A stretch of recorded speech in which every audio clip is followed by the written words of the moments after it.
मैं विपिन मौर्य, मैं क्रिस विपिन मौर्य पे आपका स्वागत करता हूँ।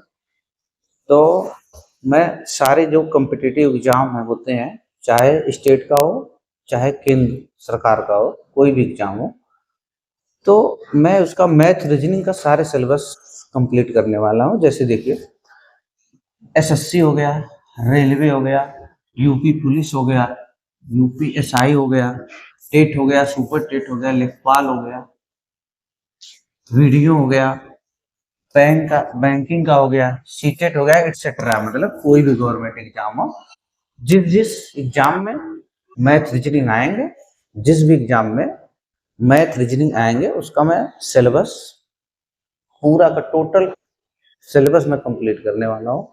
चाहे मैथ हो, चाहे रीजनिंग हो, सभी सरकारी एग्जाम के लिए। ठीक है। रामबाण में तो सिलेबस देखिए क्या क्या होता है। पहले मैं आज मैथ का सिलेबस दिखाता हूँ, मैथ के सिलेबस में क्या क्या आता है, और बाद में मैं रीजनिंग का भी सारा सिलेबस लिखवा दूंगा कि मतलब कि रीजनिंग के सिलेबस में मैं क्या क्या पढ़ाऊंगा।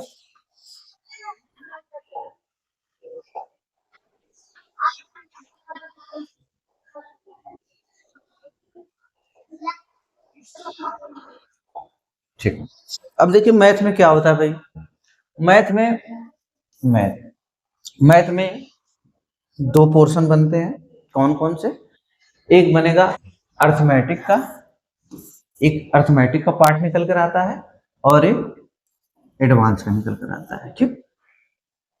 अब एडवांस में क्या क्या पढ़ना है? एडवांस में पढ़ना है मेंसुरेशन। ठीक। जिसे हिंदी में क्या बोलते हैं? क्षेत्रमिति बोलते हैं। और मेंसुरेशन में दो पार्ट होता है, एक 2D का और एक 3D पार्ट है क्या? और दूसरा एलजेब्रा पढ़ेंगे हम, जिसे बोलते हैं क्या? बीजगणित। तीसरा पार्ट क्या है? तीसरा है ट्रिग्नोमेट्री, इसे बोलते हैं त्रिकोणमिति। चौथा ज्योमेट्री, इसे बोलते हैं हिंदी में चतुर्थ ज्यामिति। पांचवा एडवांस में क्या निकल कर आता है? कोऑर्डिनेट ज्योमेट्री, इसको हिंदी में बोलते हैं निर्देशांक ज्यामिति। कहीं ना कहीं आप लोग सुने भी होंगे इस सब के बारे में, बाकी मैं एक बार बता रहा हूँ कि भाई मैथ में क्या क्या होता है, कौन कौन सा सिलेबस होता है। एक एडवांस हो गया, एडवांस का पार्ट यही होता है, मेंसुरेशन होगा, एलजेब्रा होगा, ट्रिग्नोमेट्री होगा, ज्योमेट्री होगी, और कोऑर्डिनेट ज्योमेट्री होगी। ठीक है।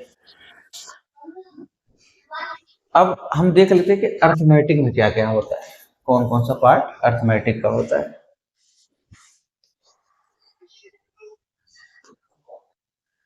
ठीक।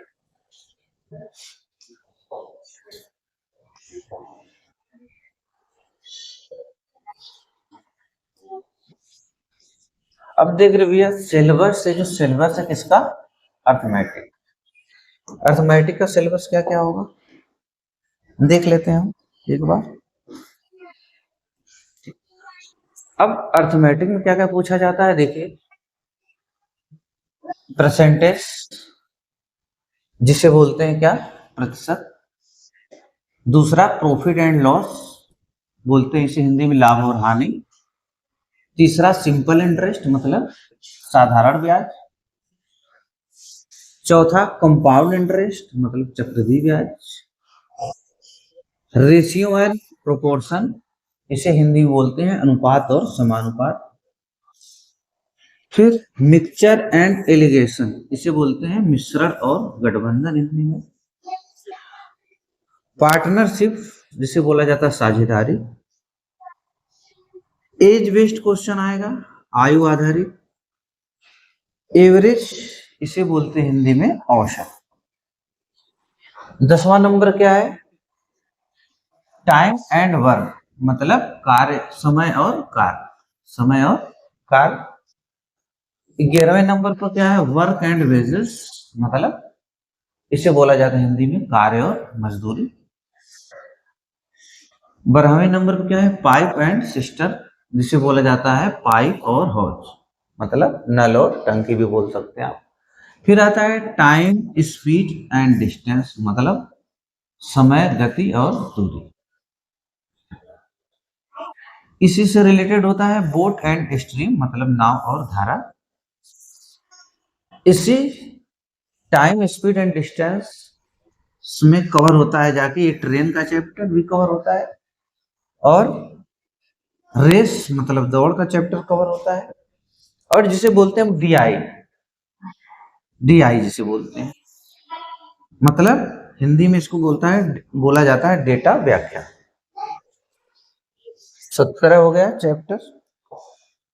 18वां देखिए, जिसे बोला जाता है, एक होता है प्रोबेबिलिटीज, मतलब संभावनाएं, संभावनाएं। 19वां क्या है, स्टैटिस्टिक्स, इसे बोलते हैं आंकड़े। 20वां हम एक एडिशनल अलग से पढ़ाएंगे, इसे बोला जाता है, ये एडिशनल है, एक डिजिटल सम, मतलब अंकीय योग। डिजिटल सम क्या होता है भाई, डिजिटल सम से क्या होता है, बड़े से बड़े जो कैलकुलेशन होते हैं, टफ से टफ कैलकुलेशन को क्या करता है डिजिटल सम, इजी कर देता है।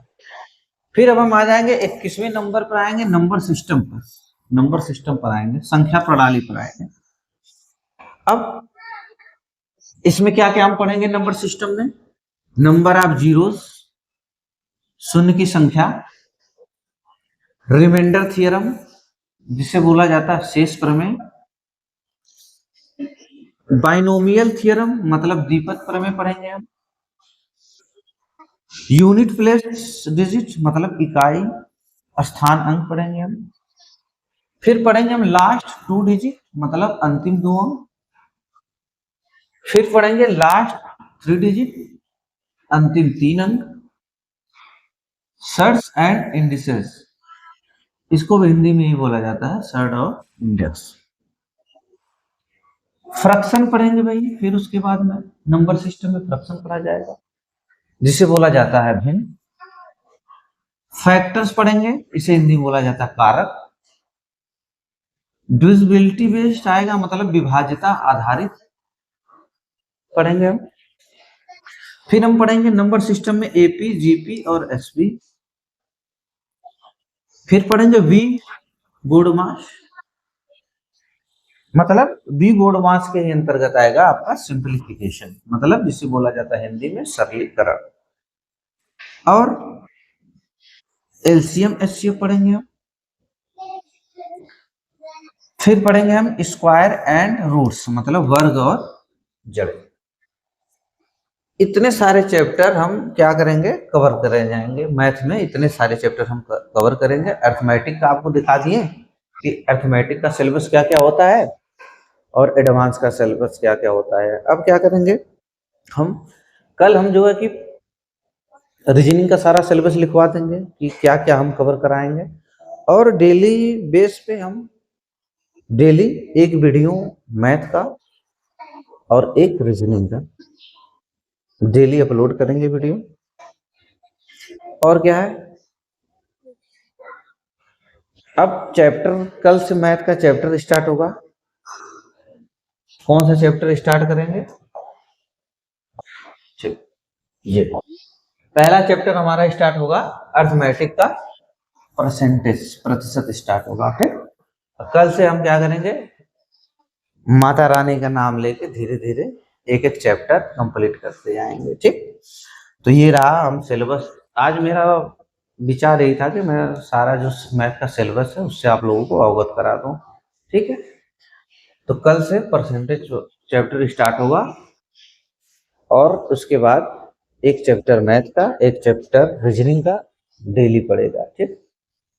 अब जितने भी गवर्नमेंट एग्जाम है, जिस जिस एग्जाम में मैथ रीजनिंग पूछा जाएगा, सब सबका मैथ रीजनिंग में कवर करा दूंगा, ठीक है। तो धन्यवाद सबको, और वीडियो को जो है कि लाइक एंड सब्सक्राइब करें, ठीक है। अब ज़्यादा बातें नहीं करूंगा, और इतना है कि आप लोगों का सिलेबस पूरा मैं कंप्लीट करूंगा, ये प्रॉमिस कर रहा हूँ, ठीक।